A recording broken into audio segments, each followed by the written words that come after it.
Assalamualaikum warahmatullahi wabarakatuh kepada semua hadirin dan pendengar sejenak minda yang saya hormati sekalian. Saya mengambil kesempatan di sini untuk turut mengucapkan selamat tahun baru kepada semua warga UKM serta semua para pendengar sejenak minda yang saya hormati sekalian. Pada hari ini saya berada di Pusat Penyelidikan Langkawi yang mana ianya menempatkan galeri ataupun muzium yang mempunyai pelbagai khazanah negara khususnya di Langkawi ini. Pusat ini ditubuhkan semenjak tahun 2013 di bawah Pusat Penyelidikan Langkawi yang sekarang ini diterajui oleh Profesor Madya Dr. Sharina. Menariknya, Pusat Penyelidikan Langkawi ini adalah percuma. Di sinilah sebenarnya banyak khazanah yang menempatkan bukan saja dari segi flora dan fauna tetapi juga fosil-fosil purba yang dijumpai di sekitar Pulau Legenda ini. Di sebelah saya ini sebenarnya adalah salah satu daripada fosil purba yang dipanggil sebagai trilobite, berusia hampir 500 juta tahun. Kepada semua penyelidik dan juga penggemar bidang-bidang khazanah terutamanya dalam konteks geologi, datanglah, melawatlah di pusat penyelidikan ini kerana ia memberikan banyak pengetahuan berkaitan dengan perkembangan khazanah dunia. Sama-sama kita memastikan bahawa Pusat Penyelidikan Langkawi khususnya galeri ini memberikan banyak ilmu dan pengetahuan kepada semua penyelidik dan juga penggemar bidang geologi di Malaysia ini. Dalam sejenak minda pada kali ini saya nak menceritakan tentang penglibatan Universiti Kebangsaan Malaysia dan juga sukarelawan yang terlibat dalam bencana banjir yang berlaku di Malaysia baru-baru ini. Kami mengucapkan takziah kepada semua yang terlibat dalam bencana yang cukup dahsyat ini. Alhamdulillah, UKM mempunyai inisiatif tersendiri bagi memastikan bahawa kita bersama-sama dengan Kementerian Pengajian Tinggi dan juga kementerian yang terlibat bagi menangani masalah terutamanya di selepas banjir berlaku. Pasukan sukarelawan UKM yang terdiri daripada para pelajar dan kaki tangan sederap bersama-sama dengan pasukan keselamatan untuk membantu para bencana yang terlibat khususnya di kawasan Selangor, di kawasan Mentakap, Jerantuk di Pahang dan juga kawasan-kawasan lain yang terlibat. Kita sebenarnya merasa sedih pasal sebahagian daripada mangsa-mangsa itu adalah terdiri daripada kaki tangan kita dan para pelajar kita. Namun, saya secara peribadi mengucapkan syukur Alhamdulillah kerana di atas inisiatif terutamanya daripada PTJ-PTJ yang terlibat, daripada pihak alumni, pihak fakulti, pihak institut berganding bahu untuk sama-sama membantu untuk meringankan beban mereka yang terkesan dengan bencana banjir ini. Saya mengucapkan tahniah kepada pihak alumni yang berjaya mengadakan rally mengumpulkan dana dan sumbangan hampir RM700,000 bagi membantu mereka yang terlibat dengan bencana banjir ini. Walaupun saya rasa usaha kami ini kecil, tetapi inilah dia universiti watan kita. Kami sama-sama merasai kesengsaraan mereka yang terlibat dengan bencana banjir ini, tapi kami memberikan alternatif untuk memastikan anda semua dapat hidup kembali dengan sempurna. Okey, kali ini sejenak minda nak berkongsi dengan warga UKM semua tentang penglibatan pengantarbangsaan UKM khususnya dalam Expo Dubai yang diadakan baru-baru ini. Hai, Assalamualaikum warahmatullahi taala wabarakatuh dan salam sejahtera semua. Saya kini berada di perkarangan Expo 2020 di Dubai.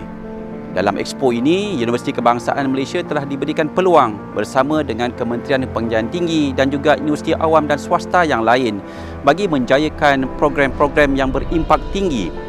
UKM dalam konteks ini telah diberikan peluang untuk menandatangani memorandum pelaksanaan melibatkan 4 MOU besar. 2 daripadanya melibatkan MOU bersama dengan pihak fakulti dan juga 2 melibatkan UKM Pakar Runding. Apa yang menarik dalam memorandum pelaksanaan ini, kita terlibat dalam program-program yang melibatkan mobiliti pelajar, pemindahan teknologi terutamanya dalam bidang-bidang yang berimpak tinggi yang boleh diterokai oleh UKM bersama dengan 2 universiti utama iaitu University of Sharjah dan University of Arab Emirates di UAE. Untuk pihak UKM Pakarunding pula, kita telah berjaya meneroka terutamanya di kawasan Middle East dan North Africa atau dikenali sebagai MENA bagi projek-projek melibatkan oil and gas dan juga melibatkan pembinaan teknologi dalam bidang ICT. Apa yang menarik dalam Expo Dubai ini juga, beberapa aktiviti yang melibatkan forum, melibatkan seminar, pocket talk juga telah dilaksanakan melibatkan beberapa pengurusan tertinggi di UKM juga daripada universiti-universiti awam yang lain. Saya yakin dengan adanya UKM di Expo Dubai ini memberikan lebih banyak peluang kepada UKM untuk meneroka, menjelajahi peluang-peluang pengajaran dan pembelajaran serta peluang-peluang penyelidikan yang boleh dituruti oleh semua di peringkat fakulti, di peringkat pusat dan juga di pihak pengarah. Pengurusan utama sangat memberikan peluang kepada semua untuk sama-sama menjayakan apa yang telah pun kita pelopori di bawah MOU dan juga insya-Allah di bawah MOA yang bakal dilaksanakan pada tahun hadapan.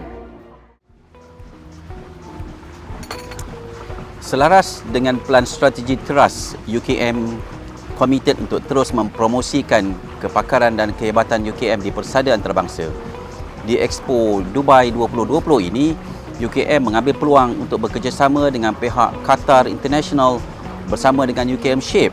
InsyaAllah pada tahun hadapan, UKM berhasrat untuk menubuhkan apa yang dipanggil sebagai Qatar UKM International Campus.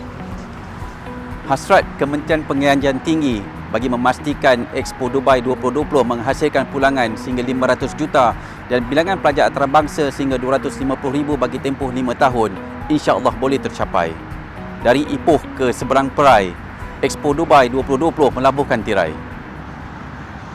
Jadinya, untuk sejenak minda kali ini, saya nak mengajak semua para pendengar untuk membawa UKM ini dalam konteks pengantarbangsaan. Kita nak memastikan bahawa UKM terus menjadi hub pendidikan tinggi di kalangan IPT yang terdapat di Malaysia ini. Saya yakin dengan adanya Expo Dubai 2020 ini memberikan ruang dan peluang yang lebih luas untuk semua PTJ berkolaborasi dengan universiti-universiti tersohor di Timur Tengah khususnya dan juga di dunia amnya. Kita hendak memastikan agenda pengantarbangsaan terus menjadi agenda utama selari dengan teras Universiti Kebangsaan Malaysia. Pemerkasaan dalam pengantarbangsaan menjadi agenda utama terutamanya bagi memastikan lebih ramai pelajar-pelajar antarabangsa menjadikan UKM ini sebagai pilihan utama bukan saja untuk meneruskan pengajian di peringkat tertinggi tetapi juga menarik lebih ramai penyelidik tersohor antarabangsa untuk datang ke UKM dan seterusnya menjalankan penyelidikan bersama dengan penyelidik-penyelidik kami di sini. Pusat Penyelidikan Langkawi adalah antara pusat penyelidikan yang berjaya untuk melahirkan lebih ramai penyelidik dalam bidang-bidang yang berkaitan dan juga menjadi tulang belakang kepada pembangunan Langkawi Geopark yang menjadi pusat penyelidikan tersohor di dunia.